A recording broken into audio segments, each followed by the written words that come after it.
Good morning everyone. मैं ब्रजनंदन सोनी हमारी online classes में आप सभी का एक बार फिर से स्वागत करता हूं।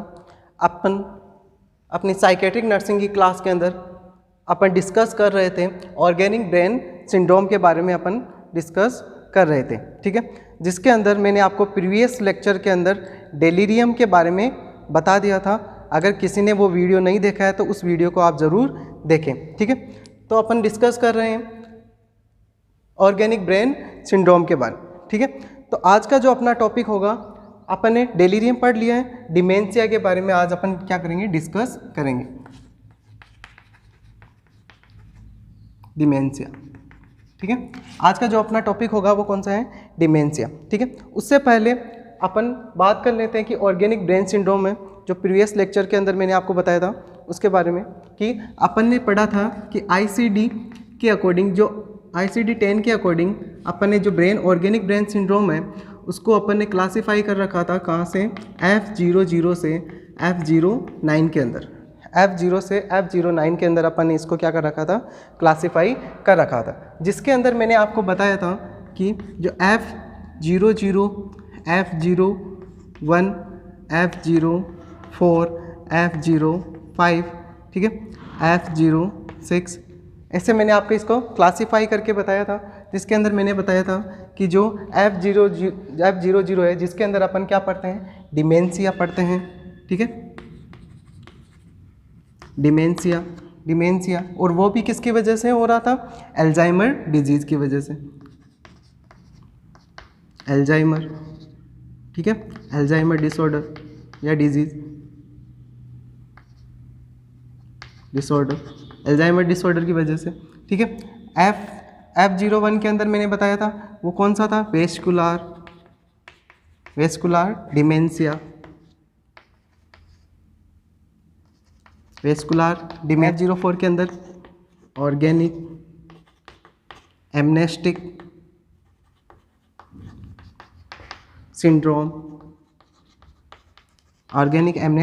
सिंड्रोम, ठीक है। F05 के अंदर मैंने बताया था डेलीरियम, ठीक है। और इसके अलावा इसके अंदर मैंने बताया था अदर जो ऑर्गेनिक डिसऑर्डर्स है, अदर ऑर्गेनिक, और एक बताया था F07 जिसके अंदर पर्सनालिटी एंड बिहेवियर डिसऑर्डर्स, वो भी किसकी वजह से हो रहे हैं, ब्रेन डैमेज की वजह से, ठीक है। यानी जितने भी डिसऑर्डर्स आपको देखने को मिलेंगे ऑर्गेनिक ब्रेन सिंड्रोम के अंदर, जो भी डिसऑर्डर्स होंगे आएंगे वो सारे किसकी वजह से होने चाहिए, जितने भी अदर डिसऑर्डर या पर्सनालिटी या ब्रेन बिहेवियर रिलेटेड जितने भी डिसऑर्डर्स हैं या ये जितने भी डिसऑर्डर्स हैं सारे के सारे किसकी वजह से होने चाहिए, ब्रेन डिसऑर्डर की वजह से ही होंगे, ठीक है। क्योंकि मैंने आपको बताया था ऑर्गेनिक ब्रेन जो सिंड्रोम है, ठीक है, वो कैसा है, डिजनरेटिव डिसऑर्डर्स है, ठीक है, डिजनरेटिव डिसऑर्डर, ठीक है। तो अपन बात कर रहे थे यहाँ पे कि इसके अंदर जो इसके अकॉर्डिंग जो क्लासिफिकेशन के अकॉर्डिंग मैंने आपको दो डिसऑर्डर मेनली जो बताए थे, मेजर दो डिसऑर्डर कौन कौन से, डिमेंशिया और डेलीरियम, जिसके अंदर अपन ने प्रीवियस लेक्चर के अंदर डेलीरियम के बारे में अपन ने डिस्कस कर लिया था, ठीक है। तो आज अपन डिस्कस करेंगे इसके बारे में, डिमेंशिया के बारे में, ठीक है। तो इससे पहले, इस डिमेंशिया पढ़ने से पहले कुछ पॉइंट्स मैं आपको समझा देता हूँ। जैसे अपन ने बात की थी डेलीरियम के बारे में, ठीक है, डेलीरियम के बारे में अपन ने बात की थी। डेलीरियम यानी जो मेजर डिसऑर्डर्स है, इसके अंदर जो मेजर डिसऑर्डर्स है वो कौन कौन से हैं, डेलीरियम, डिमेंशिया और एक जो मेजर डिसऑर्डर और कौन सा है, ऑर्गेनिक एमनेस्टिक सिंड्रोम। ये भी कैसा है, मेजर डिसऑर्डर, ऑर्गेनिक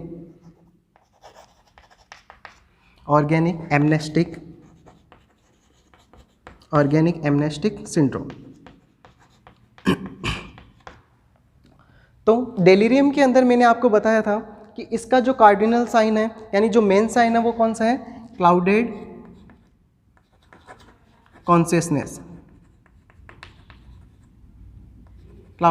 कॉन्शियसनेस, ठीक है, क्लाउडेड कॉन्शियसनेस, ठीक है।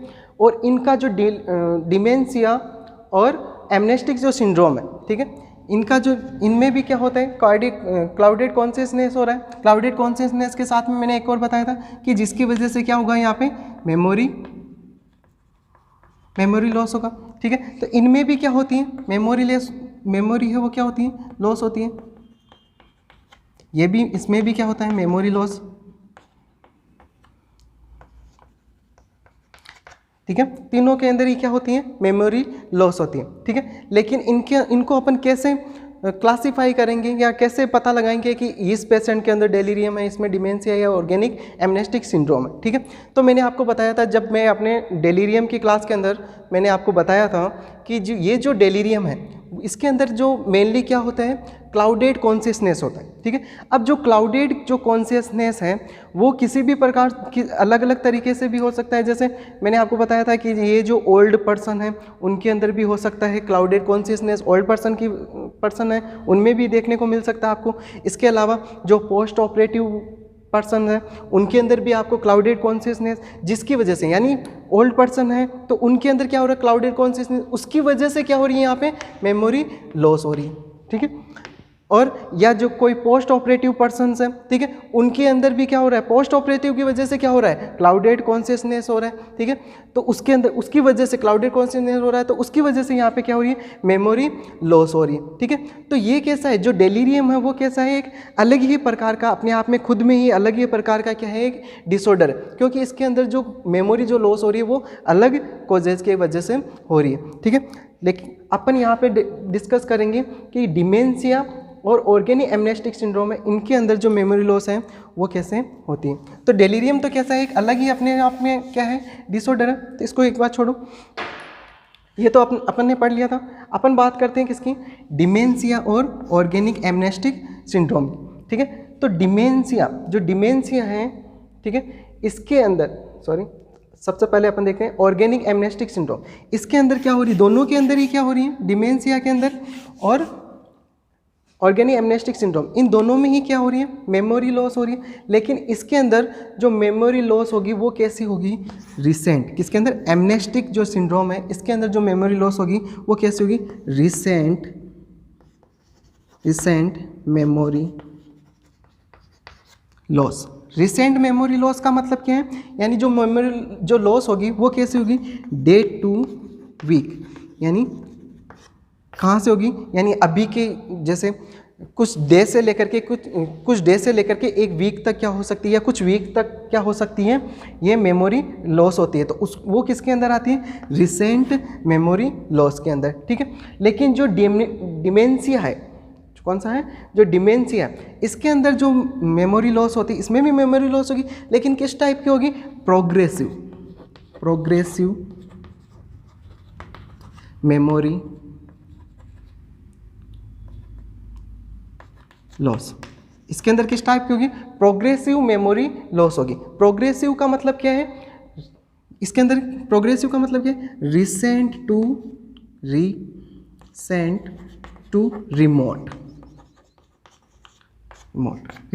रिमोट, ठीक है।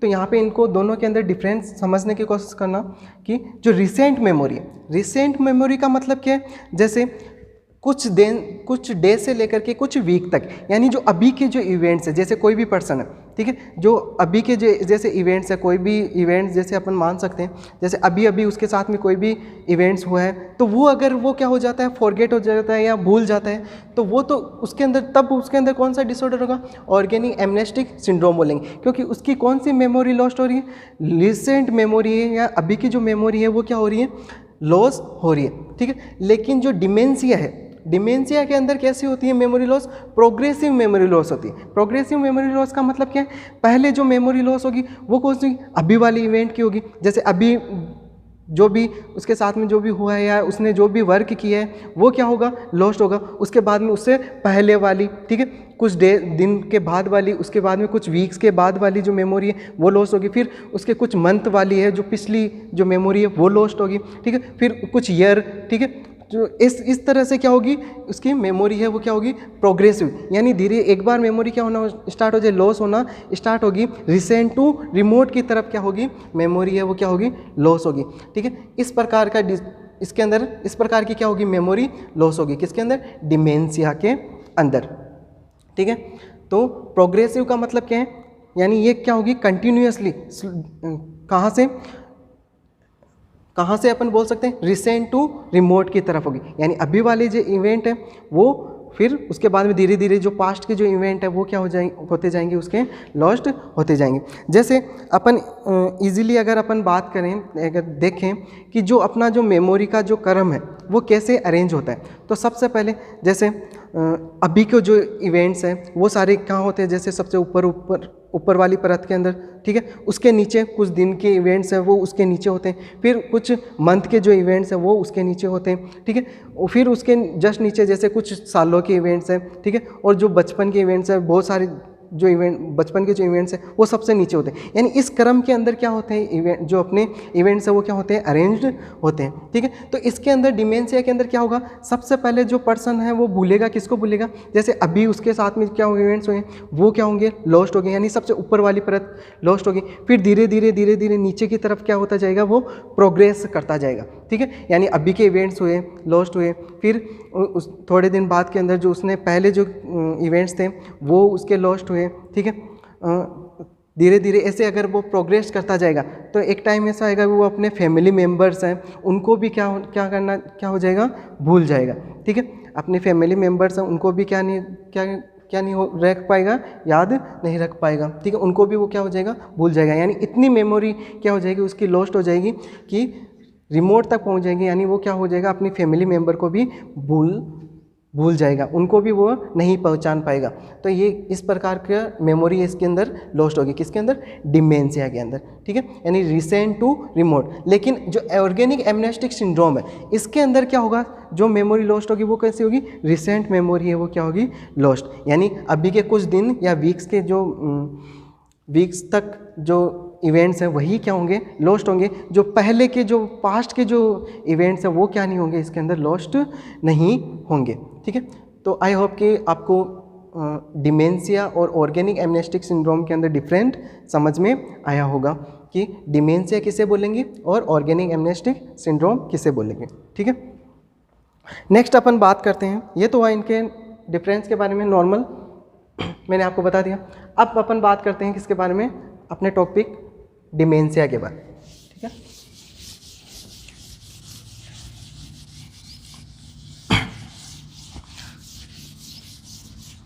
तो अपन बात कर रहे थे डिमेंशिया, ठीक है। तो मैंने अभी आपको बताया कि जो डिमेंशिया है, डिमेंशिया कैसा डिसऑर्डर है, प्रोग्रेसिव डिसऑर्डर। कैसा है, प्रोग्रेसिव। यानी इसके अंदर जो मेमोरी लॉस होगी वो कैसी होगी, रिसेंट टू रिमोट। कैसी, रिसेंट टू रिमोट। ये वर्ड आपको पूरी डिमेंशिया के अंदर इस वर्ड को आपको याद रखना है कि जो मेमोरी लॉस होगी वो कैसे होगी, प्रोग्रेसिव होगी। प्रोग्रेसिव मतलब रिसेंट टू रिमोट। यानी प्रोग्रेसिव का मतलब क्या है, यानी धीरे धीरे क्या हो रहा है, जो मेमोरी है वो क्या हो रही है, लॉस्ट होती जा रही। इसका मतलब ये जो डिसऑर्डर है वो कैसा हो जाएगा, क्रोनिक डिसऑर्डर है। कैसा है, क्रोनिक, ठीक है। जबकि जो डेलीरियम था वो कैसा था, एक्यूट डिसऑर्डर था, ठीक है। इसके अंदर क्या है, ये इसके अंदर क्या हो रही है, मेमोरी जो लॉस हो रही है वो कैसी हो रही है, प्रोग्रेसिव हो रही है, धीरे धीरे हो रही है, ठीक है। धीरे धीरे स्लोली क्या हो रही है, ग्रोथ हो रही, मेमोरी है वो क्या हो रही है, लॉस्ट हो रही है, यानी रिसेंट टू रिमोट की तरफ जा रही। तो इसका मतलब ये जो डिसऑर्डर हो गया वो किस टाइप का हो गया, क्रोनिक डिसऑर्डर है। कैसा है, क्रोनिक डिसऑर्डर। तो अपन इसको जो डिमेंशिया है उसको अपन किस नाम से जान सकते हैं, इसका क्या नाम हो गया, chronic organic brain syndrome. Chronic organic किसके अंदर पढ़ रहे हैं, ऑर्गेनिक ब्रेन सिंड्रोम के अंदर पढ़ रहे हैं क्या, डिमेंशिया। तो क्या हो जाएगा, डिमेंशिया कैसा डिसऑर्डर है, chronic organic brain syndrome.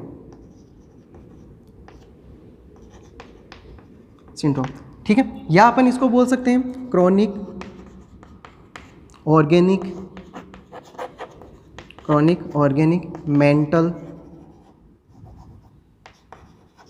Mental disorder. कैसा डिसऑर्डर है, क्रोनिक ऑर्गेनिक मेंटल डिसऑर्डर है, ठीक है। कौन सा, डिमेंशिया।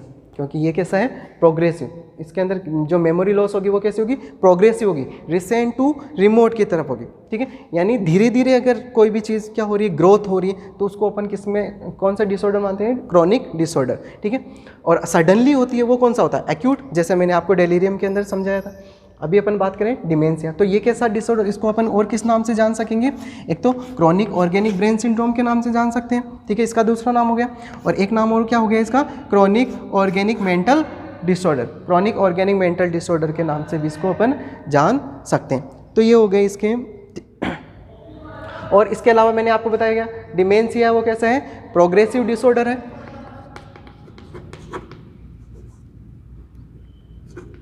प्रोग्रेसिव डिसऑर्डर है। और इसके अंदर जो मेमोरी लॉस होती है वो कैसे होती है, रिसेंट टू रिमोट होती है, ठीक है। और जो डिमेंशिया होगा, इसके अंदर एक चीज़ और आपको ध्यान रखना है, जो डिमेंशिया होगा वो कैसा होगा, मोर देन 6 मंथ, ठीक है।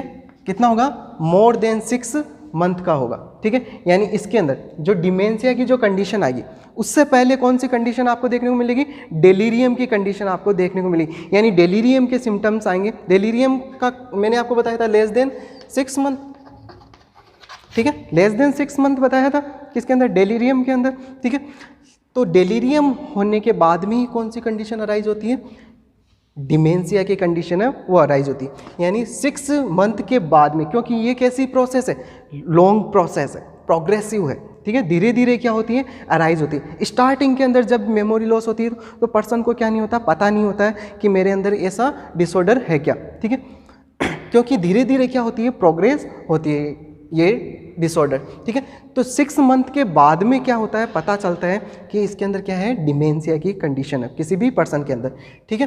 तो ये कैसा होगा, प्रोग्रेसिव होगा और मोर देन 6 मंथ का होगा, ठीक है। मोर देन 6 मंथ के बाद में अपन इसको आइडेंटिफाई करेंगे, क्योंकि पहले कौन सा होता है, डेलीरियम, उसके बाद में ही क्या अराइज होगा, जो डेलीरियम, डिमेंशिया, ठीक है। नेक्स्ट अपन बात करें, ये तो हुआ इसको इंट्रोडक्शन। नेक्स्ट अपन बात करते हैं इसके डेफिनेशन के बारे में।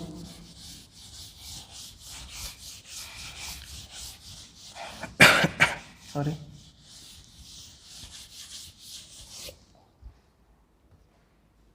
डिमेंशिया,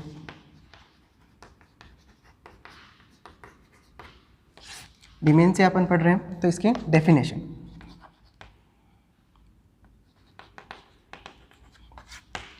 तो डिमेंशिया की डेफिनेशन क्या होगी, मैंने आपको बताया। तो डिमेंशिया क्या है, डिमेंशिया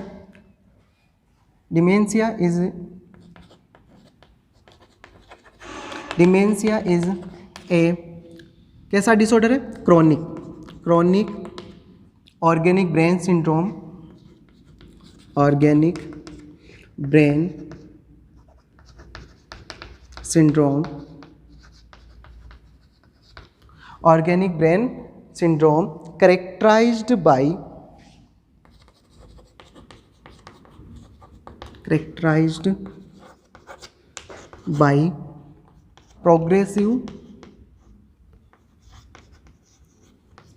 progressive मेमोरी लॉस। क्या होगी, क्या देखने को मिलेगा, प्रोग्रेसिव मेमोरी लॉस, ठीक है। कार्डिनल साइन है इसका कौन सा, प्रोग्रेसिव मेमोरी लॉस। अगर यहाँ पे क्या होगी, पर्सन की, अगर किसी भी पर्सन की क्या होती है, मेमोरी लॉस होती है, तो उसकी वजह से क्या होगी, इसकी जो पर्सनालिटी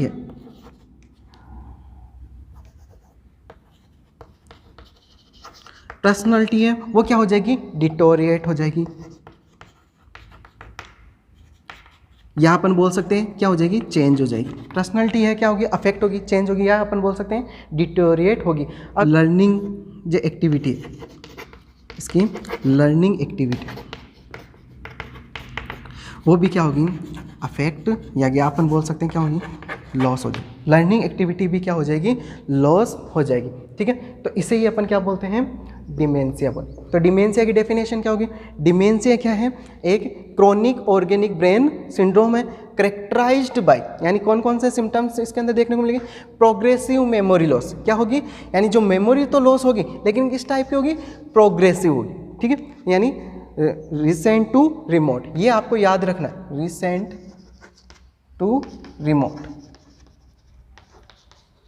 ये आपको पूरा याद, ये तो रखना ही रखना है, ठीक है। यानी प्रोग्रेसिव मेमोरी क्या होगी, इसके अंदर लॉस होगी। अगर किसी भी पर्सन की क्या हो रही है, अगर मेमोरी लॉस हो रही है प्रोग्रेसिव, तो उसकी पर्सनालिटी भी क्या हो जाएगी, डिटोरिएट हो जाएगी, या पर्सनालिटी के अंदर भी क्या आ जाएंगे, चेंजेस आएंगे। अगर पर्सनालिटी के अंदर चेंजेस हो गए, इसके साथ साथ में पर्सनालिटी के अंदर चेंजेस के साथ साथ में और क्या देखने को मिलेगा, जो लर्निंग एक्टिविटी है वो भी क्या हो जाएगी, पर्सन की जो लर्निंग एक्टिविटी है वो भी क्या हो जाएगी, वो लॉस्ट हो जाएगी। अगर ऐसे करेक्टरिस्टिक्स आपको देखने को मिल रहे हैं तो उसे अपन क्या बोलेंगे, डिमेंशिया। यहाँ पे एक वर्ड है कौन सा, जैसे मान लिया मेमोरी अगर लॉस्ट हुई तो पर्सनालिटी क्या हो सकती है, डिटोरिएट या चेंज हो सकती है। तो लर्निंग एक्टिविटी है वो लॉस्ट होने का यहाँ पे मतलब क्या है, लर्निंग एक्टिविटी क्यों दे रखा है इसके अंदर, क्योंकि मैंने आपको बताया कि इसके अंदर जो मेमोरी लॉस्ट होती है वो कैसी होती है, रिसेंट टू रिमोट, यानी क्रॉनिकली प्रोग्रेस कर रही है, ठीक है।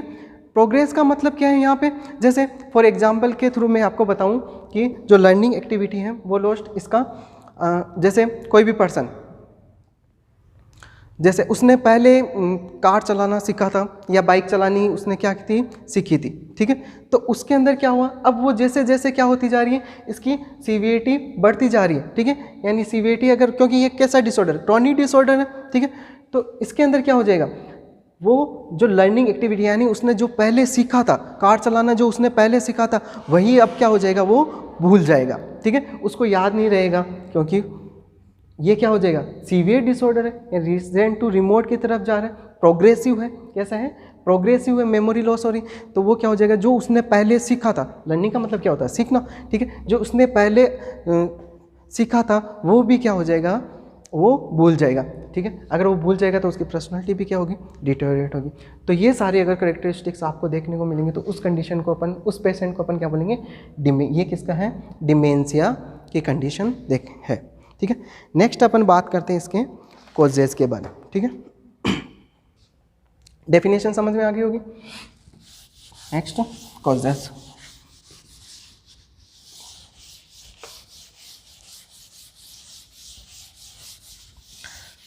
तो जो डिमेंशिया है, डिमेंशिया के मेनली 2 कॉजेज होते हैं, कौन कौन से,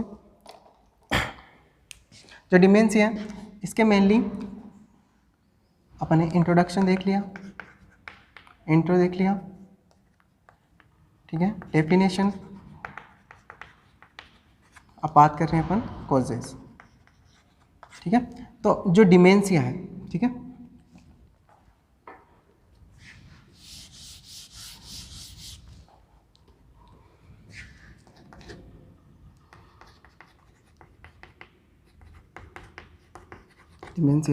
डिमेंशिया के मेनली कितने कॉज हैं, 2 कॉजेज होते हैं। कितने होते हैं, 2 कॉजेज होते हैं। कौन कौन से, एक तो रिवर्सिबल डिमेंशिया, और एक होता है इरिवर्सिबल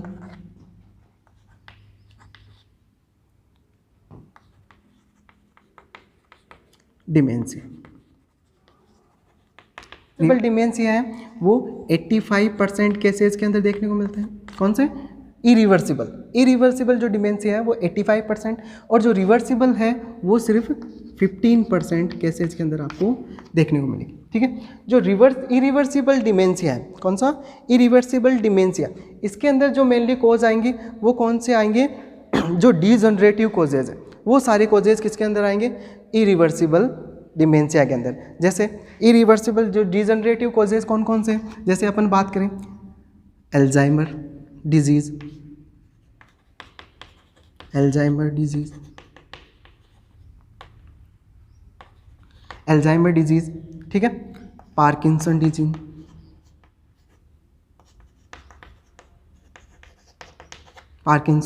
ठीक है, और पिक्स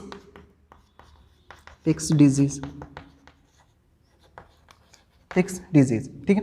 ये सारे डिसऑर्डर, ये सारे जितने भी डिसऑर्डर्स हैं, ये सारे डिजीज़ हैं, वो कैसे हैं, डीजनरेटिव डिसऑर्डर्स हैं। जैसे अल्जाइमर डिजीज़ है, पार्किंसन डिजीज़ है, पिक्स डिजीज़, ये जितने भी डिसऑर्डर है वो किस टाइप का डिमेंशिया कॉज करेंगे, इरिवर्सिबल डिमेंशिया। मैंने आपको पहले भी जब मैंने आपको क्लासिफिकेशन बताया, ठीक है, कि जो डिमेंशिया है वो डिमेंशिया किसकी वजह से हो रहा है, अल्जाइमर डिजीज़ की वजह से हो रहा है, ठीक है। यानी डिमेंशिया की वजह से अल्जाइमर नहीं होता है। यहाँ पे क्या होगा, अल्जाइमर डिजीज़ की वजह से कौन सी कंडीशन आपको देखने को मिलेगी? डिमेंशिया की कंडीशन देखने को मिलेगी। और ये जो डिसऑर्डर्स है वो कैसे हैं? Degenerative disorders. इनके अंदर ये कैसे हैं? सारे के सारे कैसे डिसऑर्डर? डिजनरेटिव डिसऑर्डर्स हैं।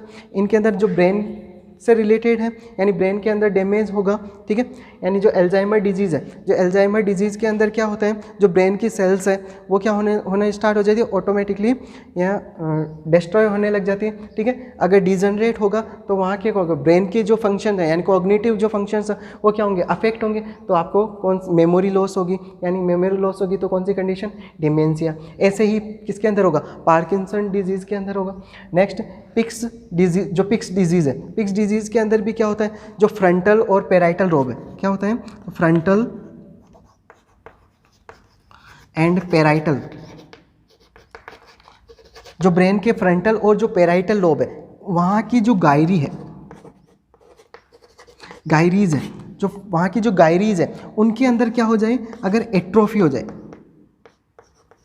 किसी भी वजह से, वहाँ की जो गायरीज है उनके अंदर क्या हो जाए, एट्रोफी अगर आपको देखने को मिले, किसके अंदर? पिक्स डिजीज़ के अंदर क्या होता है, जो फ्रंटल और जो पेराइटल लोब है उनकी जो गायरीज हैं, ठीक है, ब्रेन की जो गायरीज हैं उनके अंदर अगर क्या हो देखने को मिले, एट्रोफी देखने को मिले। एट्रोफी हो रही है इसका मतलब डिजनरेशन हो रहा है, ठीक है, डैमेज हो रही है सेल्स। अगर डैमेज हो रही है तो कौन सी कंडीशन आपको देखने को मिली? डिमेंशिया। और अगर ये जो डिसऑर्डर्स होंगे वो कैसे होंगे? प्रोग्रेसिव। अगर ये जो डिसऑर्डर अगर एक बार हो गए तो वो क्या होंगे, धीरे धीरे क्या करेंगे, प्रोग्रेस करेंगे उस कंडीशन को अपन। तो ये कौन से कॉज हो गए? Irreversible causes. नेक्स्ट अपन बात करते हैं कौन से कॉजेज की? Reversible causes. तो रिवर्सिबल कौन कौन से हैं? रिवर्सिबल कॉजेज है वो मेनली कितने 15% देखने को मिलेंगे आपको, ठीक है। तो इसके अंदर जो रिवर्सिबल कॉज के अंदर अगर अपन बात करें डेवलप कंट्रीज़ और डेवलपिंग कंट्रीज़, इन दोनों के अकॉर्डिंग अगर अपन देखें तो कौन से कॉज होंगे जो डिमेंशिया कॉज करेंगे, तो कौन कौन से हैं? जैसे अपन बात करें डेवलप्ड कंट्रीज़ की, डेवलप्ड कंट्री,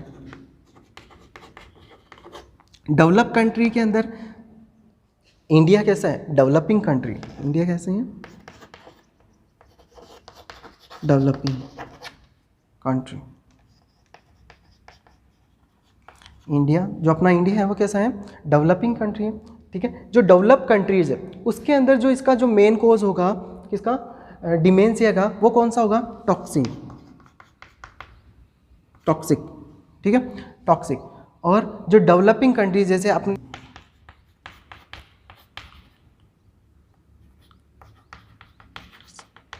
किसकी वजह से होता है? हाइपोथायरॉयडिज्म। अगर अपन इंडिया की बात करें तो इंडिया के अंदर कैसा कोज है? रिवर्सिबल कोज है। रिवर्सिबल कोज का मतलब क्या है यहाँ पे?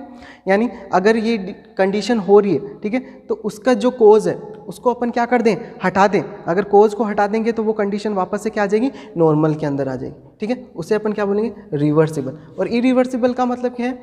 ये एक बार हो गया तो वापस ट्रीट नहीं होता, ठीक है। वो कौन सा है? तो इसको अपन क्या बोल सकते हैं? जैसे इरिवर्सिबल तो अनट्रीटेबल कोज भी बोल सकते हैं इनको, अनट्रीटेबल, अनट्रीटेबल। और ये कौन सा है? ट्रीटेबल। ये कौन से कॉज है? ट्रीटेबल कॉज में भी आते हैं, ठीक है। तो डेवलप कंट्रीज के अंदर जो इसका कॉज होगा मेनली वो कौन सा है? टॉक्सिन्स, यानी पॉइजनिंग की वजह से, ठीक है। अगर इसको टॉक्सिन को अपन ने क्या कर दिया? रिमूव कर दिया, वापस क्या हो जाएगा? ठीक हो जाएगा, यानी रिवर्सिबल। नेक्स्ट अपन बात करते हैं कौन सी? Developing countries. जैसे अपने इंडिया के अंदर किसकी वजह से हुआ? हाइपोथायरॉयडिज्म के अंदर, यानी जो एंडोक्राइन है, एंडोक्राइन सिस्टम है, हार्मोनल इम्बैलेंस की वजह से, ठीक है, इनकी वजह से अगर हाइपोथायरॉयडिज्म की कंडीशन है तो उसकी वजह से आपको क्या देखने को मिल सकता है? कौन सी कंडीशन? डिमेंशिया की कंडीशन। क्योंकि हाइपोथायरॉयडिज्म आपको पता होना चाहिए, हाइपोथायरॉयडिज्म क्या करता है? किस किस को अफेक्ट करता है? फिजिकल,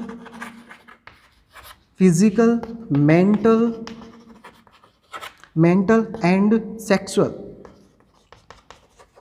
जो ह्यूमन की, किसी भी ह्यूमन बीइंग की फिजिकल, मेंटल और सेक्सुअल हेल्थ तीनों को ही क्या करता है? अफेक्ट करता है, ठीक है। तो अपन यहाँ पे साइकेट्री के अंदर मेंटल से रिलेटेड, तो ये किसको अफेक्ट करेगा? हाइपोथायरॉयडिज्म मेंटल को अफेक्ट करेगा, ठीक है, ब्रेन को अफेक्ट करेगा। अगर अफेक्ट करेगा तो उसकी वजह से कौन सा ये भी क्या है, किसका कोज, क्या कोज कर सकता है, डिमेंशिया है वो क्या करता है, कोज कर सकता है। ठीक है, ये तो हुए किसके, डेवलपिंग और डेवलप्ड कंट्री के अकॉर्डिंग। अगर अपन बात करें कुछ मेडिकल कंडीशंस, कुछ ऐसे मेडिकल कंडीशंस हैं जो मेनली क्या नहीं होती, साइकेट्रिक तो नहीं होती है, कुछ मेडिकल कंडीशंस हैं जो क्या नहीं होती, साइकेट्रिक तो नहीं होती, लेकिन उनकी वजह से क्या हो सकती है, साइकेट्रिक प्रॉब्लम है वो आपको देखने को मिल सकती है। जैसे मैं बात करूं, जैसे मेडिकल कंडीशन, जैसे HIV, कैंसर, HIV हो सकता है, कैंसर हो सकता है, और कौन सा हो सकता है, स्ट्रोक। ये सारी जितनी भी कंडीशंस है, HIV है, कैंसर है, स्ट्रोक है, ये सब कैसी है, मेडिकल कंडीशंस है। ये क्या कोज करेगी, अगर कोई भी किसी भी पर्सन के अंदर क्या हो जाता है, अगर HIV हो जाए तो HIV होगा, या कैंसर हो जाए, या स्ट्रोक की अगर कंडीशन हो जाए, तो वो पर्सन किसके अंदर क्या कोज कर जाएगा, इसके अंदर जो कौन सी ये जो मेडिकल कंडीशंस है, ये पर्सन के अंदर कौन से साइकेट्रिक प्रॉब्लम है, जो मेजर प्रॉब्लम है वो कोज करेगी, कौन सी है,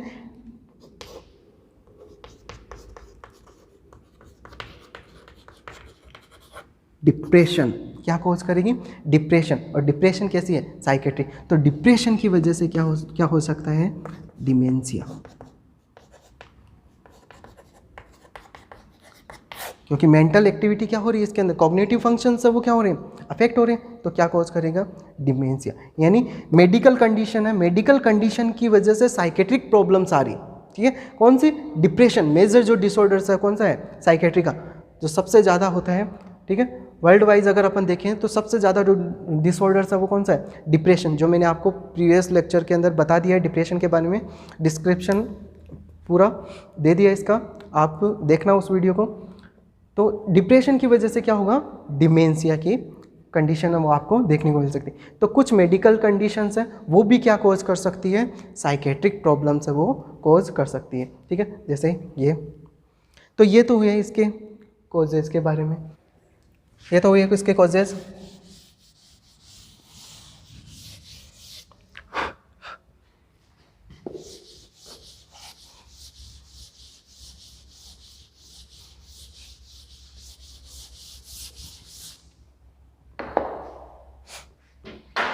क्लिनिकल फीचर्स,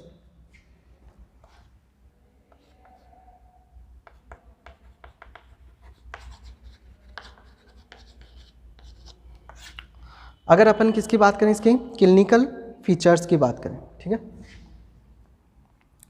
तो क्लिनिकल फीचर्स के अंदर सबसे पहला जो क्लिनिकल फीचर्स आपको क्या देखने को मिलेगा यहाँ पे क्या हो रहा है डिमेंशिया के अंदर, डिमेंशिया कैसे, प्रोग्रेसिव डिसऑर्डर, यानी क्या होगा, प्रोग्रेसिव। सबसे पहला साइन तो यही आएगा,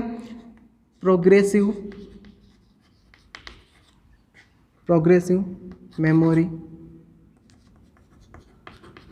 लॉस।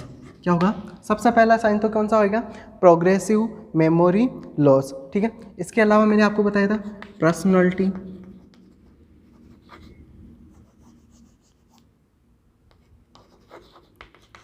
डिटोरिएट, या पर्सनालिटी के अंदर चेंजेस। अगर पर्सनालिटी के अंदर चेंजेस होगा तो उसकी वजह से क्या होगा, पर्सन का बिहेवियर भी चेंज होगा, बिहेवियर चेंजेस। अगर पर्सन का बिहेवियर चेंज होता है, अगर पर्सन का क्या होगा, पर्सनालिटी अगर चेंज डिटोरिएट होगी। ठीक है, पर्सनालिटी के अंदर अगर चेंजेस आएगा, अगर पर्सनालिटी के अंदर चेंजेस आएगा तो नॉर्मल सी बात है उस पर्सन के बिहेवियर के अंदर भी क्या होगा, चेंजेस आपको देखने को मिलेगा। अगर बिहेवियर के अंदर क्या आएगा, चेंजेस आएगा अगर पर्सन के, तो वहाँ पे आपको बहुत क्या होंगे, बहुत सारी सिम्टम्स है वो आपको देखने को मिलेंगे। जैसे अपन बात करते हैं, फर्स्ट है एक्नोसिया। इसके अंदर क्या होगा, इम्पेयरमेंट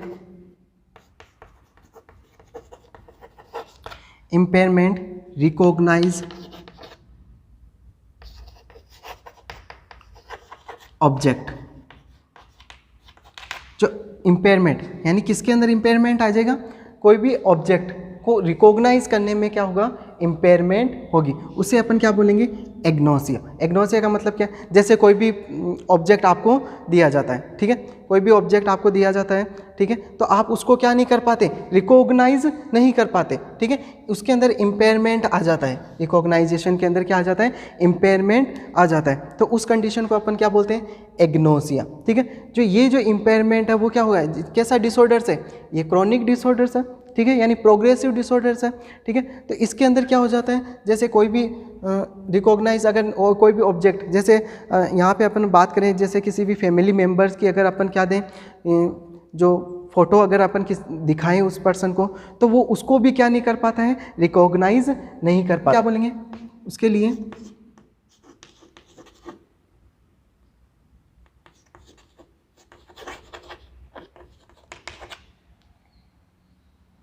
उसे अपन उसके लिए एक टर्म है, अगर कोई भी पर्सन क्या नहीं कर पाता है, अपनी फेमिलियर जो फेस है या फेमिलियर जो फेस है, फेस का मतलब यहाँ पे जैसे अपन कोई भी अगर पिक वगैरह अगर उस पर्सन को दिखाते हैं तो उसको वो क्या नहीं कर पाता है, रिकॉग्नाइज नहीं कर पाता है, उसके लिए एक टर्म है प्रोसोपनॉक्सिया, ठीक है, प्रोसोपनॉक्सिया। प्रोसोपनॉक्सिया का मतलब क्या है, यहाँ पे जो पर्सन है, प्रोसोपनॉक्सिया का मतलब क्या है, यहाँ पे जो पर्सन है वो क्या नहीं कर पाता है, अपने जो फेमिलियर जो मेंबर है उनको क्या नहीं कर पाता है, पहचान नहीं पाता है, रिकॉग्नाइज्ड नहीं कर पाता है, उस कंडीशन को अपन क्या बोलते हैं, एग्नोसिस। के अंदर क्या होता है, impairment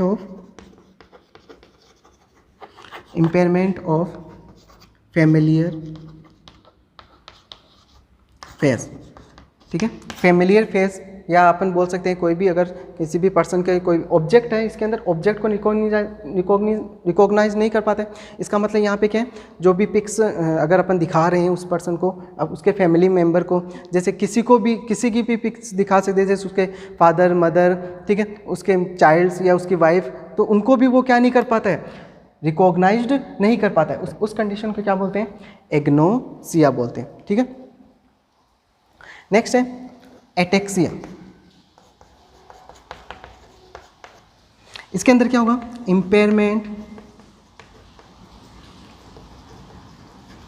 impairment of motor coordination.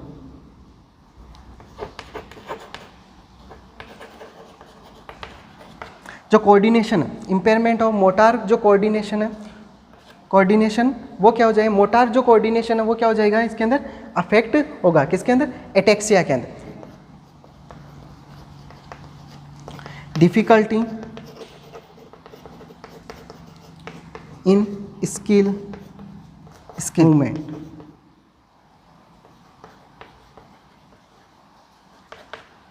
क्या होगा, डिफिकल्टी इन स्किल मूवमेंट, जो स्किल किसका, एप्रेसिया किसको बोलते हैं, स्किल मूवमेंट है, उसके अंदर क्या आ जाएगी, डिफिकल्टी। नेक्स्ट एफेजिया, नेक्स्ट कौन सा है, एफेजिया। एफेजिया का मतलब क्या है, इसके लैंग्वेज डिसऑर्डर। इसके अंदर आपको क्या देखने को मिलेगा, एफेजिया के अंदर लैंग्वेज डिसऑर्डर वो देखने को मिलेगा, यानी पर्सन है वो क्या नहीं कर पाएगा, कम्युनिकेट नहीं कर पाएगा, ठीक है, अच्छे से कम्युनिकेट नहीं कर पाएगा, लैंग्वेज के अंदर क्या आगे डिसऑर्डर्स होगा। तो ये सारे इसके अंदर आपको क्या देखने को मिलेंगे, साइन सिम्टम्स है वो आपको देखने को मिलेंगे, ठीक है। एग्नोसिया देखने को मिलेगा, एटेक्सिया, एप्रेसिया और एफेजिया, ये सारे आपको इसके अंदर देखने को मिलेंगे क्लिनिकल फीचर्स, ठीक है। नेक्स्ट अपन बात करते हैं इसके क्लासिफिकेशन के बारे में।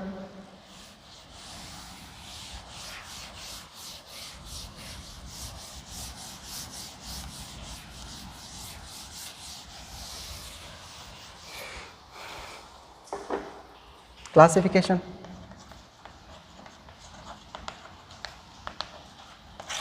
तो अगर अपन किसकी बात करें, क्लासिकल की बात करें, जो डिमेंशिया है, तो मैंने आपको बताया था, तो डिमेंशिया है, इसके अंदर कैसे कैसे होते हैं, कॉजेज कौन कौन से होते हैं, जैसे अनट्रीटेबल और ट्रीटेबल, दो बताए थे, ट्रीटेबल, उसके अंदर मैंने आपको बताया अनट्रीटेबल के अंदर कौन सा, मेनली कौन सा होगा, एल्जाइमर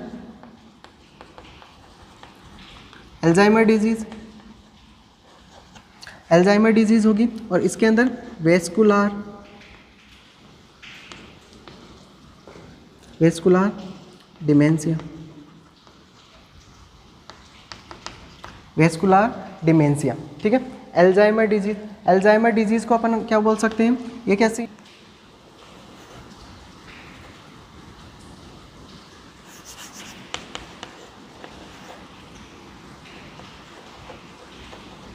जनरेटिव डिजनरेटिव है, मल्टी फ्रैक्ट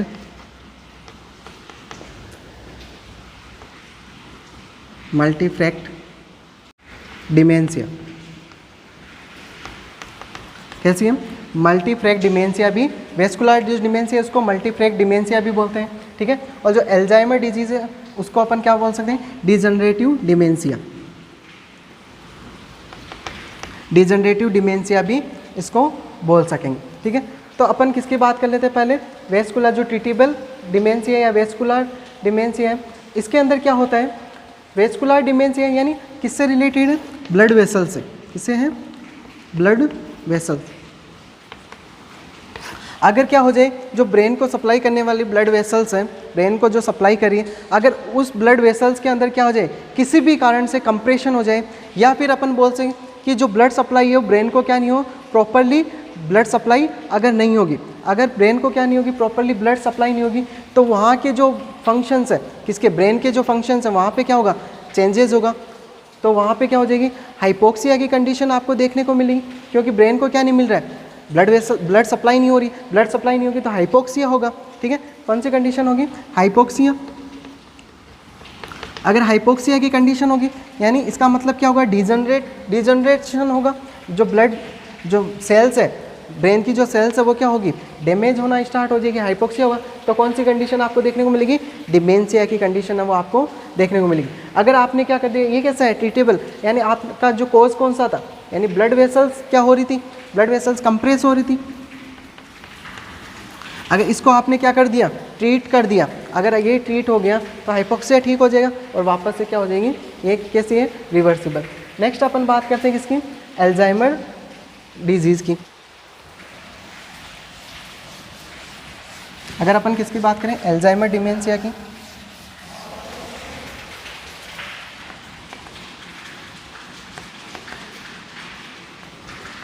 एल्जाइमर डिमेंशिया, जो एल्जाइमर डिमेंशिया, ठीक है, एल्जाइमर डिमेंशिया, इसके अंदर क्या होगा, मैंने आपको बताया कि जो डिमेंशिया होता है, जो डिमेंशिया होता है वो किसकी वजह से होता है, एल्जाइमर की वजह से होता है, ना कि डिमेंशिया की वजह से एल्जाइमर। यानी एल्जाइमर की वजह से क्या कॉज होता है, एल्जाइमर डिजीज़ है वो क्या कॉज करती है, डिमेंशिया। क्या कॉज करती हैं, डिमेंशिया कॉज करती हैं। और इसके अंदर क्या होता है, प्रोग्रेसिव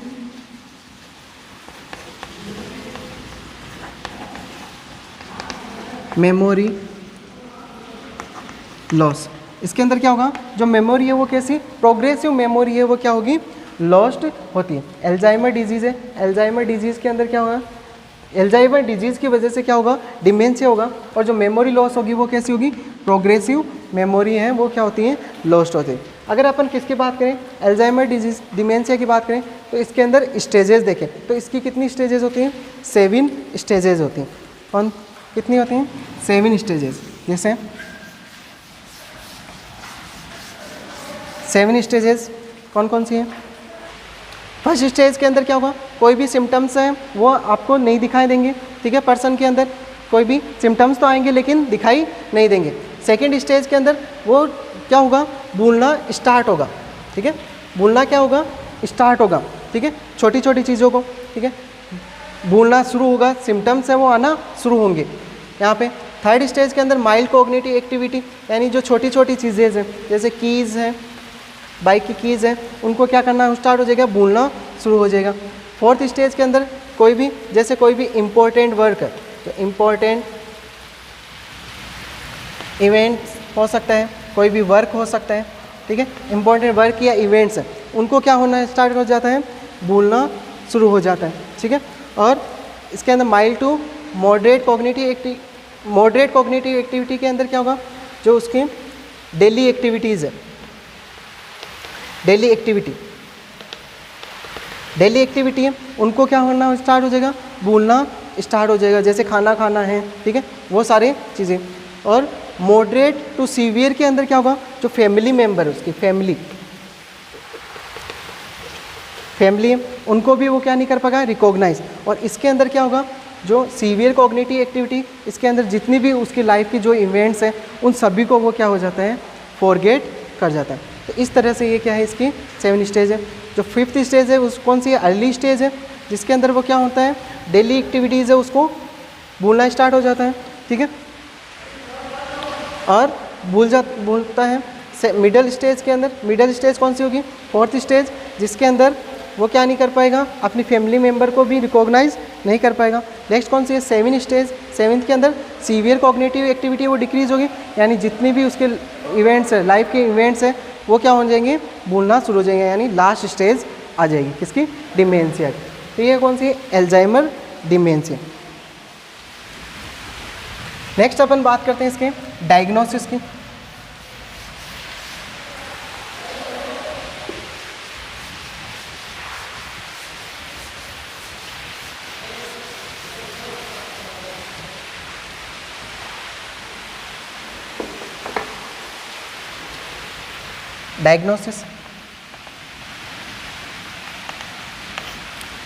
डायग्नोसिस क्या क्या करेंगे,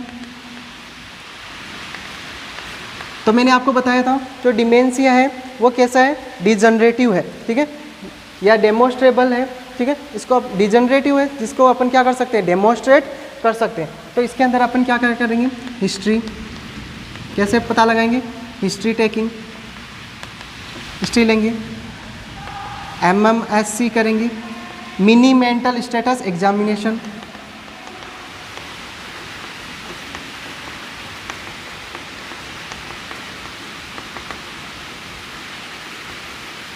मिनी मेंटल स्टेटस एग्जामिनेशन करेंगे, MSC करेंगे, मेंटल स्टेटस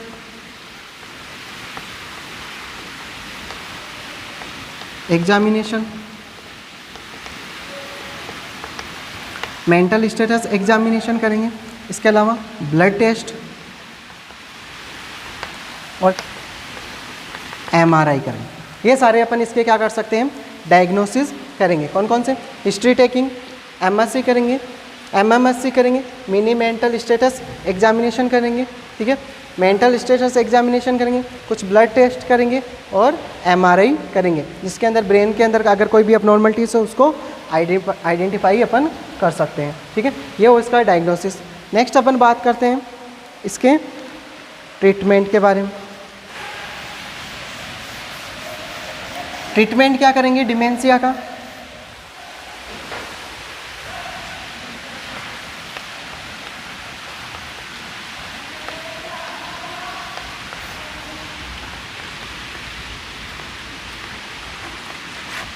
ट्रीटमेंट तो जो भी ऑर्गेनिक ब्रेन सिंड्रोम है या डिसऑर्डर्स है जैसे डिमेंशिया है, इनकी अगर अपन डिजीज़ का ट्रीटमेंट ना करें तो चलेगा, लेकिन इनके जो कोजेज़ हैं, मेनली जो कोज हैं, अगर अपन उनको ट्रीट कर दें तो क्या हो जाएगा, जो डिजीज़ है, डिजीज़ कंडीशन है वो क्या हो जाएगी, रिकवर हो जाएगी, ठीक है। तो अपन इसके अंदर क्या क्या ट्रीटमेंट करेंगे, मेनली जो कोजेज़ है यानी सिम्टोमेटिक अपन क्या करेंगे, ट्रीटमेंट करेंगे। जैसे इसके अंदर अपन क्या क्या कर सकते हैं, ट्रीटमेंट के अंदर अपन क्या देंगे, कोलिनेस्ट्रेज इनहिबिटर, क्या दे सकते हैं, कोलिनेस्ट्रेज इनहिबिटर। ये क्या करते हैं, प्रिवेंट ब्रेकडाउन ऑफ न्यूरोट्रांसमीटर।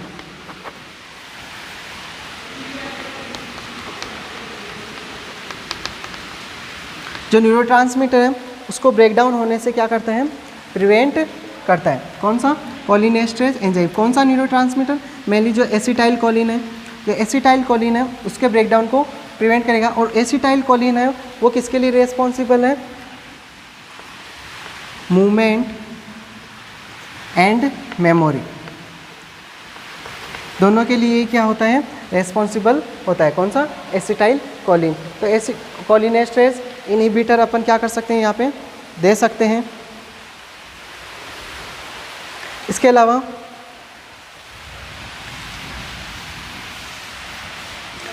अपन और कौन से दे सकते हैं, जैसे पर्सन के अंदर अगर साइकोटिक सिम्टम्स आ रहे हैं तो एंटी साइकोटिक अगर सिम्टम्स आ रहे हैं तो अपन एंटी साइकोटिक ड्रग्स देंगे। अगर एंटी एंजाइटी ड्रग्स अपन दे सकते हैं, ठीक है। Antimanic drug anti anxiety drugs अपन यहाँ पे प्रिस्क्राइब कर सकते हैं। इसके अलावा एंटी डिप्रेसेंट ड्रग अपन दे सकते हैं अगर डिप्रेशन की कंडीशन है तो। अगर हाइपोथायरॉयडिज्म की कंडीशन है तो अपन थायराइड हार्मोन है वो क्या करेंगे, रिप्लेस्ड करेंगे। इसके अलावा अपन कुछ साइकोथेरेपीज़ है वो भी पर्सन को प्रोवाइड कर सकते हैं, जैसे रिलैक्सेशन टेक्निक्स के बारे में बता सकते हैं, योगा, मेडिटेशन, ठीक है, एक्सरसाइज, डीप ब्रीथिंग एक्सरसाइज, ये सारी चीज़ें अपन क्या कर सकते हैं यहाँ पे दे सकते हैं, ठीक है, प्रोवाइड कर सकते हैं, ट्रीटमेंट कर सकते हैं। तो ये पूरा टॉपिक कौन सा है, डिमेंशिया, ठीक है। ऑर्गेनिक ब्रेन सिंड्रोम अपन पढ़ रहे थे। ऑर्गेनिक ब्रेन सिंड्रोम के अंदर मैंने आपको जो मेजर डिसऑर्डर्स थे, डेलीरियम और डिमेंशिया, दोनों कंप्लीट करवा दिए हैं, ठीक है। ऑर्गेनिक ब्रेन सिंड्रोम ये जो चैप्टर है यहीं पे ख़त्म होता है, ठीक है। ये दोनों ही डिसऑर्डर कैसे हैं, इम्पोर्टेंट है, एग्ज़ाम की दृष्टि से बहुत ज़्यादा इम्पोर्टेंट है। इनमें से कोई ना कोई क्वेश्चन हर बार एग्ज़ाम के अंदर पूछा जाता है, ठीक है। तो इन दोनों ही को ही आपको अच्छे से पढ़ना है, याद करना है, ठीक है। और आई होप कि आपको ये समझ में आया होगा, ठीक है। Thank you.